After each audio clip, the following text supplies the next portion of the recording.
భారత ప్రధాని నరేంద్ర మోదీ హైదరాబాద్ చేరుకున్నారు. బేగంపేట ఎయిర్పోర్ట్లో బీజేపీ శ్రేణులు మోదీకి ఘన స్వాగతం పలికారు. ప్రభుత్వం తరపున భట్టి విక్రమార్క గ్రాండ్ వెల్కమ్ చెప్పారు. బేగంపేట నుంచి మోదీ నేరుగా హెచ్ఐసిసికి వెళ్తున్నారు. అక్కడ పలు అభివృద్ధి పనులకు శంకుస్థాపనలు, ప్రారంభోత్సవాలు చేయనున్నారు. 9,377 కోట్ల అభివృద్ధి పనులకు శంకుస్థాపనలు చేయనున్నారు.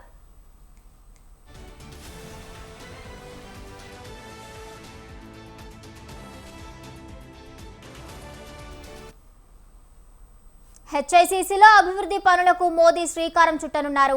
కార్యక్రమానికి తెలంగాణ సీఎం రేవంత్ రెడ్డి హాజరవుతున్నారు. హెచ్ఐసిసిలో మోదీ దాదాపు 30 నిమిషాలు ఉండనున్నారు. అనంతరం హైటెక్ సిటీలోని సింధు హాస్పిటల్ను ప్రారంభిస్తారు.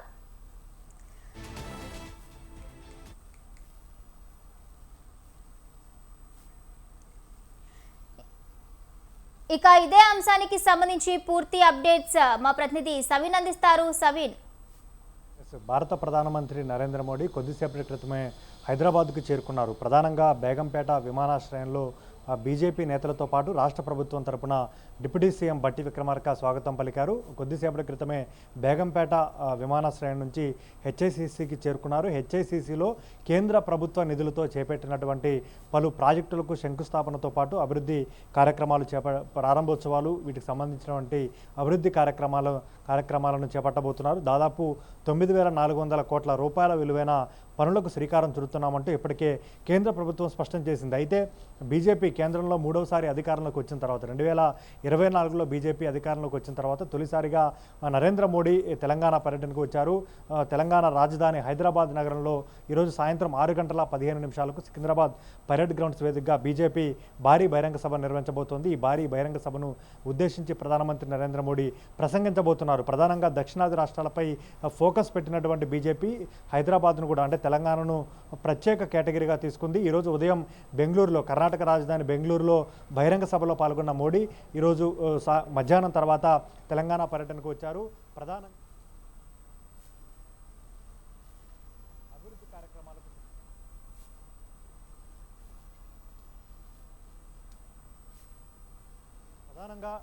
అభివృద్ధి కార్యక్రమాలకు శ్రీకారం చుట్టడంతో పాటు మరోవైపు హెచ్ఐసిసిలో అభివృద్ధి కార్యక్రమాలకు శ్రీకారం చుట్టబోతున్నారు. అయితే గత జిహెచ్ఎంసీ ఎన్నికల సందర్భంగా బీజేపీ ప్రత్యేక ఫోకస్ పెట్టి ముఖ్యంగా 48 కార్పొరేటర్ స్థానాలను గెలుచుకుంది. ఈసారి రాష్ట్ర ప్రభుత్వం జిహెచ్ఎంసీని 3 కార్పొరేషన్లుగా విభజించింది.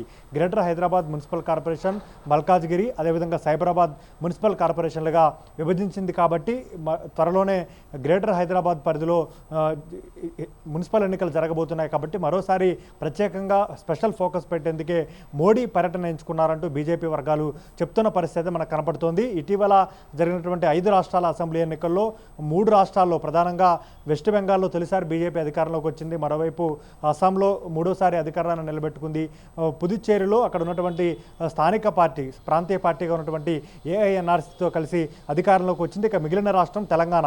గత అసెంబ్లీ ఎన్నికల్లో బీజేపీ తీవ్ర స్థాయిలో ప్రయత్నం చేసినప్పటికీ 8 అసెంబ్లీ స్థానాలకే పరిమితమైంది. ఈసారి ఆ తర్వాత జరిగినటువంటి లోక్సభ ఎన్నికల్లో 8 లోక్సభ స్థానాలు గెలిచింది. దీంతో వచ్చే అసెంబ్లీ ఎన్నికల కల్లా తెలంగాణలో బలపడాలని బీజేపీ ప్రయత్నాలు చేస్తోంది. అందులో భాగంగానే తెలంగాణపై స్పెషల్ ఫోకస్ పెడుతున్నట్టుగా ప్రధాని మోడీ పర్యటనను సంకేతంగా భావించాలంటూ కూడా బీజేపీ వర్గాల నుంచి సమాచారం అందుతుంది. అయితే తెలంగాణలో బీజేపీ క్షేత్రస్థాయిలో ఎంత బలోపేతం కావాలనుకున్నా ఉత్తర తెలంగాణలో బలంగా ఉన్నటువంటి బీజేపీ దక్షిణ తెలంగాణలో మాత్రం పూర్తిగా బలహీనంగా ఉన్న పరిస్థితి కనపడుతోంది.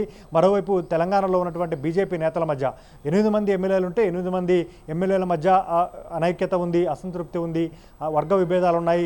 8 మంది లోక్సభ సభ్యులుంటే ఒకరంటే ఒకరు పడదు. ఇట్లాంటి కంప్లైంట్స్ కేంద్ర పార్టీ అధిష్టానానికి వెళ్ళాయి. బీజేపీ రాష్ట్ర నేతల మధ్య కూడా సఖ్యత లేదనే అభిప్రాయం పార్టీ అధిష్టానంలో ఉంది. కాబట్టి ఈరోజు ప్రధానమంత్రి మోడీ పర్యటనలో భాగంగా బేగంపేట ఎయిర్పోర్ట్లో దాదాపు 1 గంట సేపు రిజర్వ్డ్ సమయంగా కేటాయించారు. తెలంగాణ బీజేపీ ముఖ్య నేతలతో 1-to-1 ప్రధానమంత్రి నరేంద్ర మోడీ మాట్లాడబోతున్నారంటూ కూడా బీజేపీ వర్గాల నుంచి సమాచారం అందుతోంది. ఆ తర్వాత 6:15 సికింద్రాబాద్ పరేడ్ గ్రౌండ్స్లో ప్రధానమంత్రి నరేంద్ర మోడీ ప్రసంగించబోతున్నారు.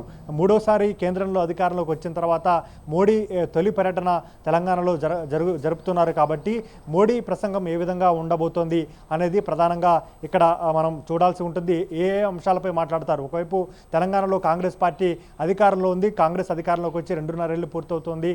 అంతకుముందు బీఆర్ఎస్ ప్రాంతీయ పార్టీగా ఉన్నటువంటి బీఆర్ఎస్ అధికారంలో ఉంది కాబట్టి కాంగ్రెస్ బీఆర్ఎస్ పార్టీల టార్గెట్గా మోడీ విమర్శలు ఉంటాయా, లేకపోతే తెలంగాణ అభివృద్ధి కోణంలో మోడీ మాట్లాడతారా, ఏ విధంగా మోడీ స్పీచ్ ఉండబోతోంది? ముఖ్యంగా బీజేపీ కార్యకర్తలు బీజేపీ నాయకులను ఉద్దేశించి మోడీ ఏం దిశానిర్దేశం చేస్తారనేది కూడా ప్రధాన అంశంగా మారిందని చెప్పుకోవచ్చు. ఓవరాల్గా ప్రధానమంత్రి నరేంద్ర మోడీ పర్యటనలోనే కేంద్ర హోంశాఖ సహాయ మంత్రి బండి సంజయ్ కుమారుడు వ్యవహారం కూడా చోటు చేసుకుంది. ముఖ్యంగా బండి సంజయ్ కుమారుడు తన ఫ్రెండ్స్తో కలిసి ఒక మైనర్ బాలికను వేధించారనే ఆరోపణలు వచ్చాయి. దీనిపై పేట్ బషీరాబాద్ పోలీస్ స్టేషన్లో ఫోక్సో కింద కేసు నమోదైనట్లుగా కూడా తెలుస్తోంది. దీనిపై ప్రధాన ప్రతిపక్షం బీఆర్ఎస్ పెద్ద ఎత్తున ఆరోపణలు చేస్తోంది, ఆందోళన చేస్తోంది. ఈరోజు ఉదయం డీజీపీ ఆఫీసును ముట్టడించారు. బీఆర్ఎస్ ఆధ్వర్యంలో బీఆర్ఎస్ మహిళా నేతలంతా కలిసి పేట్ బషీరాబాద్ పోలీస్ స్టేషన్ ముందు ధర్నా చేశారు.